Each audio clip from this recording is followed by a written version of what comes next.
My brothers and sisters, welcome to episode number 131 in the Gospel of John. We're going to go to a moment in history where we're going to go to the crossroads of human history and the crossroads of spiritual history. So we're in the last 24 hours of Jesus' life. We've finished the farewell discourse, which is basically John 14, 15, and 16.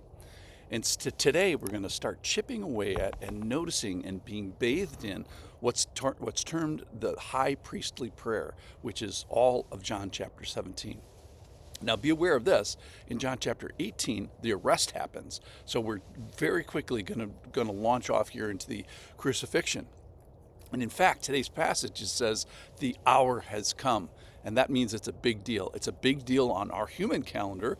Literally, this passage or this time period splits AD into BC into AD, and then it's a very important moment on God's calendar as well.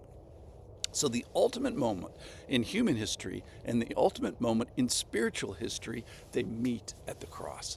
So these are the last teaching of Christ before the arrest, so let's pay attention. This is John chapter 17, verse 1.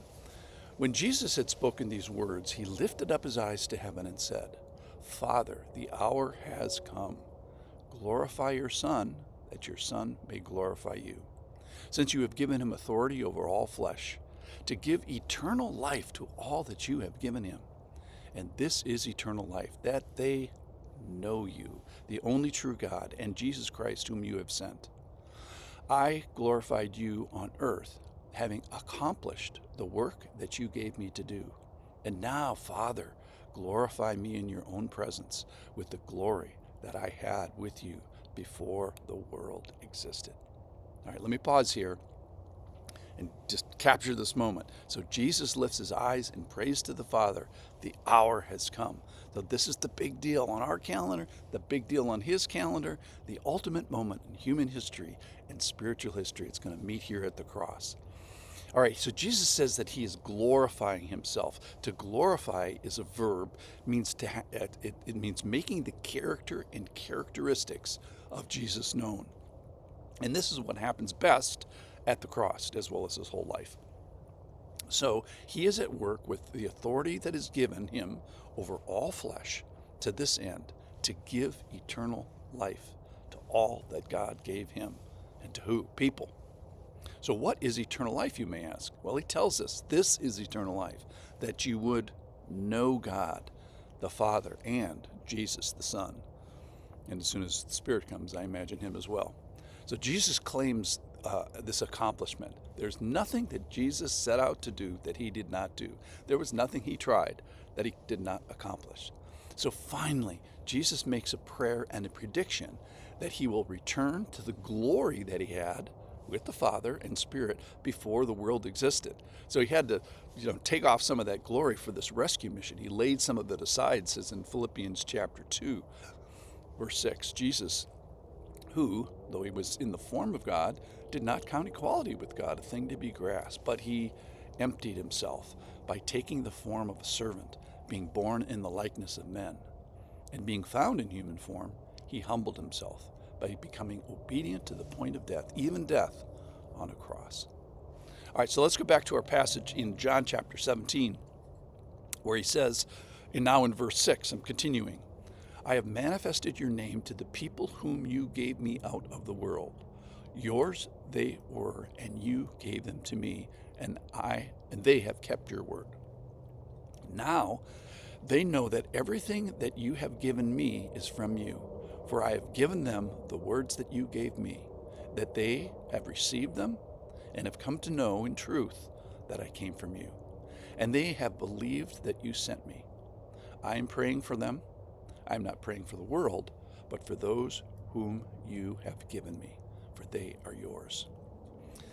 So Jesus says, I've displayed your name, I've revealed your character, I've manifested your work to those who you have given me. And it's an amazing thing if you take a step back at this intersection of spiritual history and human history.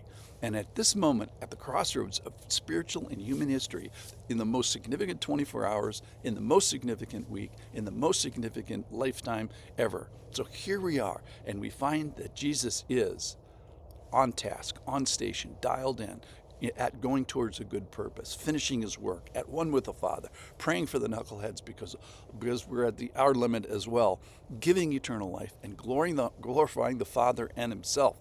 That's what Jesus is up to in this passage. All we can do is just admire and worship. Lord, you did all that. Lord, you did all that when? At the right time, at the moment, at the crossroads of human and spiritual history.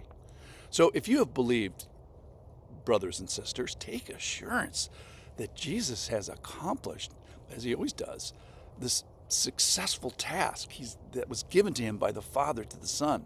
He's given eternal life by the Son, which is that humans know God. So whatever work is necessary for your eternal life has been accomplished. Nobody got dropped in this process. And if you're not a believer and you're here today, then say yes, attach yourself by belief to this amazing grace and confirm that you are one of the chosen by professing that the Father sent the Son and the Son was sent for me to accomplish by all this suffering and horror of the next few chapters to care for me in this way that I couldn't care for myself. So this passage asks only of me, this is all it asks, believe that you sent me. So take heart, verse 9, you're not alone. I am praying for them. You're not alone. You're not doing this in your power. So maybe start with my favorite spiritual prayer, which is, help me. Thank you for listening. Thanks for admiring Jesus today.